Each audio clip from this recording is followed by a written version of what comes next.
మనం చూడొచ్చు ఈరోజు నామినేషన్ల పరిశీలన కూడా జరిగింది. అలాగే వైసీపీ అభ్యర్థులు ఉమ్మడి విశాఖలోని చాలామంది నామినేషన్లోని తప్పుడు సమాచారం ఇచ్చారని ఎన్డీఏ అభ్యర్థులు కూడా కంప్లైంట్ చేశారు. పెందుర్తి విషయానికి వస్తే పెందుర్తి నియోజకవర్గం నుంచి వైసీపీ అభ్యర్థి గారు అదీప్ రాజు ఇక్కడ నుంచి పోటీ చేస్తున్నారు. అయితే నామినేషన్లోనే అతను తప్పుడు సమాచారం ఇచ్చారని, అలాగే క్రిమినల్ కేసులకు సంబంధించి పూర్తి సమాచారం ఇవ్వలేదని పెందుర్తి జనసేన నేతలు కూడా ఆర్ఓకి కంప్లైంట్ ఇచ్చారు.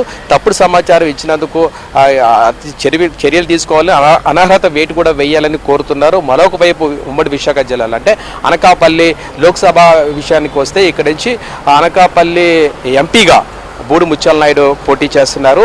ఆయన కూడా నామినేషన్లోని తప్పుడు సమాచారం ఇచ్చారు.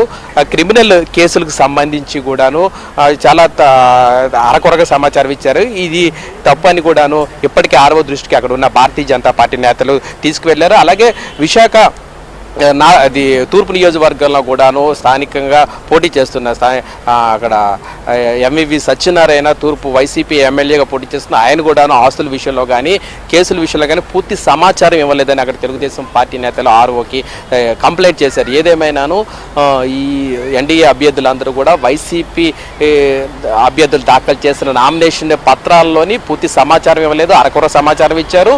అలాగే కేసుల విషయం కూడా పూర్తిగా ప్రస్తావించలేదని కూడా ఆర్ఓకి ఇవ్వడంతో ఎటువంటి నిర్ణయం తీసుకుంటారన్నది ఉత్కంఠభరితంగా ఉంది. శ్రీహరి.